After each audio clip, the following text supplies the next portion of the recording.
سعدنا في الدنيا فوزنا في الأخرى بخادجة الكبرى وفاطمة الزهراء Ta'ala hadil ayat la tadkhulu buyutan nabi illa ayyudana lakum ila ta'amin ghairu nadhirina. Jadi asbab nuzulnya pokoknya walhasil itu nabi itu pada resepsi. Nabi tentu sering mencontohkan seperti umumnya orang. Umumnya wong bar nikah yo nang kepengin kumpul keluarga. Jebule bar resepsi ana wong loro gak mulai-mulai malah jagungan ning daleme apa? Kanjeng Nabi. Nah, itu kan bikin gak nyaman apa? Nah, Nabi untuk melakukan ngusir ku gak pantes, akhirnya Nabi ketok gak peduli gini ku. Nabi sering ngendikan mbek garwa-garwane sampai assalamualaikum ya ahlal bait. Mestinya wong loro iki kan perasaan mereka enggak dilibatkan dalam napa jago, tapi mereka tetap di situ. Secara saiki wong Bedui akhirnya Allah piyambak sing menegur bahwa itu ndak etis napa. Itu disebut inna dzalikum kana yu'dzin nabiyya fayastahyi minkum. Jadi wong jagongan ning kiai suwi-suwi iku ora bener, mergo tetap yu'dzi itu menyakiti. Mana kalau bolak-balik matur, soalnya kangkang misalnya ngidolakno wong alim sapa wae teko ning majelis ngaji, ra usah sowan, misale sowan yo umume wong pas bodoh sak kadare. Karena tema kita ini pasti beda. Misalnya Mbah Mun kan gak ada hubungan mbek panenmu, mbok critani panenmu kan yo lucu to. Wong desa yo lucu, kiai kok diceritani, "Mbah niki musim melon." Alhamdulillah regane saya, nek regane saya iku untunge apa? Tapi ngono wong desa iku kandhanane angel. Nah itu Allah terang-terangan inna dzalikum kana yu'dzin nabiyya. Kelakuan ngono iku menyakiti nabi, tapi fayastahyi minkum, nabi mau menegur itu malu, tapi wallahu la yastahyi minal haq. Hanya Allah piyambak yang menegur. Wong kowe lagi akrab mek kancamu, terus ana wong ketiga sing kowe ra akrab wis ganggu-ganggu, lagi bakas utang kok ana wong ganggu. Padahal bakasamu gak penting banget, apa? Kowe jagoan mek kancamu asiwan gak penting banget. Ya ora fid dunya ora fil akhirah. Iku wae ana wong liya teko apa meneh wong lagi nikah, apa meneh wong lagi seneng. Jadi itu harus dijaga. Suwun kangkang wis kowe ngidolakno wong alim wis teko ning majelis napa ngaji. Kula kurang akrab mbek yai. Mboten ate kula sowan kecuali ditimbali. Tapi nak stempe sering kula, nak sowan jarang. Karena kalau Mbah Mun gerah kula sering stempe. Karena kalau langsung masuk kamar bisa saja beliau lagi dengan asik dengan anaknya, cucunya. Tapi di radius yang kalau beliau menimbali itu saya dengar. Beliau senang karena saya datang dan saya senang secara hukum karena tidak mengganggu. Sering beliau pas sepuh-sepuh tak baik aja neng kene tasih seneng. Ya beliau tetap meneruskan jagungan mbek kadang garwane, mbek cucune, mbek putrane. Nanti kalau beliau ingin timbali ya ditimbali, kalau enggak ya enggak. Yang penting kita sebagai santri itu mutahayyi lil khidmah, apa siap napa khidmah tapi tidak mengganggu. Itu setengah-tengah itu. Nak kira rono blas kan berarti gak siap khidmah. Tapi nak langsung selonong masuk. Misalnya saya kadung salam pasti sama Mbah Mun dijawab dan pasti dikon masuk. Padahal mungkin pas itu baru ngendikan sama cucunya sama keluarga. Itu jenis inna dzalikum kana yu'dzin nabiyya. Tapi kalau saya pas beliau gerah ndak datang, nah itu ndak mutahayyi, apa? Ndak mutahayyi lil khidmahnya, ndak siap khidmah. Kan di dekat kamarnya Mbah Mun kan ada nggon ngopi-ngopi candalem, terus saya mesti di situ.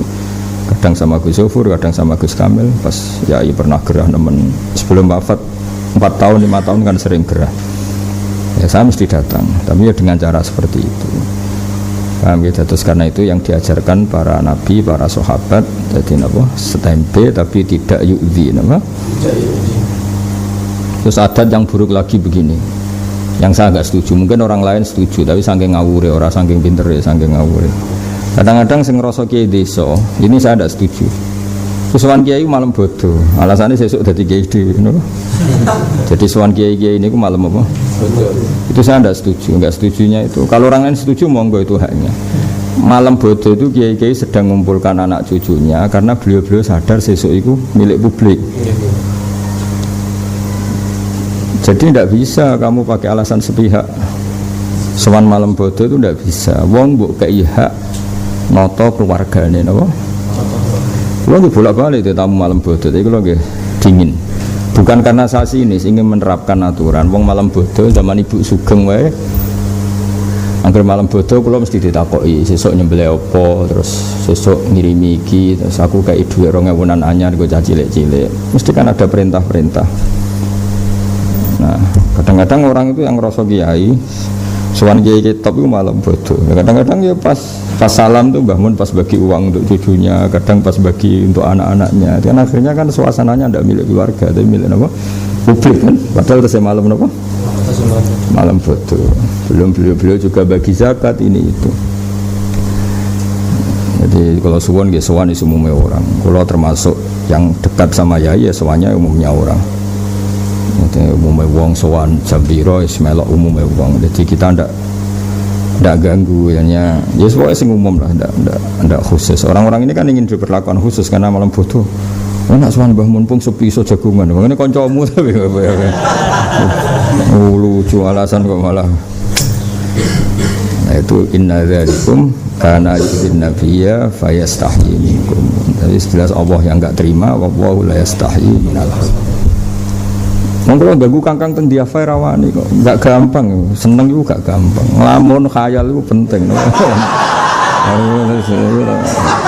Ngayal sampeyan urip di bojo ayu, urip mapan. Wong tedire entuk ngono iku mok ning apa? Khayal kok mbok ganggu. Haram diganggu napa? Haram besar. Kulon bayangno, kulon niku roh bolak, kulon kan sering ditimbali yai malam bodoh. Tapi karena ditimbali, itu ya mesti pas nimbali putra-putrane dikai duwe, nimbali putu-putune. Kadang-kadang ya jeda karena ada orang assalamualaikum. Menurut saya pribadi itu tidak sependapat. Mbok yo sikut sesuk. Nah, kecuali ini memang puna ancer atau orang-orang yang memang diharapkan kehadirannya. Tapi kalau kita umumnya orang ya melok umumnya orang. Ya sama lagi ya kalau kita umumnya orang ya melok umumnya orang. Kalau umumnya orang ya tadi la tadkhulu buyutan nabi illa ayyudana lakum. Ya kan al ulama warasatul apa anbiya. Kita pakai aturan yang ya kira-kira sama lah. Maksudnya ya masuk rumah orang itu kalau dikasih izin, kalau ndak ya ndak. Kalau tenan, masalah ini kalau agak keras. Kalau buat sowan Gus Zabur buatan wani, masalah teman dekat, sowan Gus Kamil buatan wani. Karena takutnya gitu, pas assalamualaikum, pas lagi dar sak puluhan, kan bingung kan? Gak dimanggakno ego konco, dimanggakno mungkin lagi asik dar sama istri, kan bingung kan? Tapi kalau kita pakai jam umum, no? Misalnya ketemu beliau pas ngajar di Setai atau di MGS, kan udah itu milik publik, kan lebih nyaman, apa? Atau pas kita salam ternyata beliau merencanakan keluar mau tindak gara-gara ada kita kan mundur seperempat jam. Semuanya potensi ganggu itu tinggi. Wis kan bayangno kalau kancamu lho, wong loro jagongan padha mlarate mbakas adu mlarat ora. Iku kan yo asik. Kowe mlarate enak dulurmu mok loro, aku wis mlarat dulurku 7. Padha iku cocokan melarat iku ya asik no. Lha ngono kok ana sing ganggu ya wis gak asik. Padahal iki cocokan nasib. Iku ya gak mau terganggu. Pemenang kowe misalnya di bojo ayu kan remoh diganggu. Untuk bojo elek emoh apa meneh. Mbok yo wong ukur awake dhewe napa. Selonang salam koyo jare malah seneng enak malam bodoh. Nggone Mbah Mun sepi, asik jagoan lho piye kok kiaimu tak kancamu. Malah asik-asikan piye kan.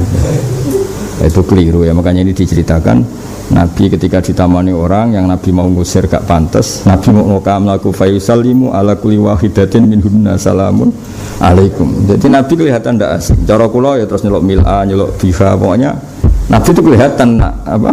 Enggak respon lah, makanya beliau terus apa? Fayusallimu ala kulli wahidatin minhunna salamun. Artinya enggak. Makanya Nabi kaget ketika faidan birrajulain qad ista'na sabihimal hadis. Ya walhasil Allah piyambak saya ngendikan apa? La tadkhulu buyutan nabi. Terus Allah nggih cerita betapa akhlaknya Nabi baik ketika tersakiti pun enggak mau mengungkapkan. Itu sebab inna dzalikum kana yu'dhin nabiyya fayastahi minkum. Jadi Nabi itu sakit tapi malu mau menegur. Tapi kan tetap sakit kan. Tetap Allah menyebut itu sakit. Kayak kan mau jagongan melarat sampai kancamu padha mlarate. Ketika terganggu kan tetap sakit. Sipun nak takok, "Iku apa-apa ning kene?" Ora apa-apa. Maksudnya ora apa-apa tapi ya mangkel tetep wong jenenge. Cocokan melarat rong bar no. Kan rong happy endingnya wis kan rong bar. Urung bar maksudnya orang nganti dimutus wis kan kayak dorido mek kodok koder yo orang nganti tok kono apa. Saya lagi to.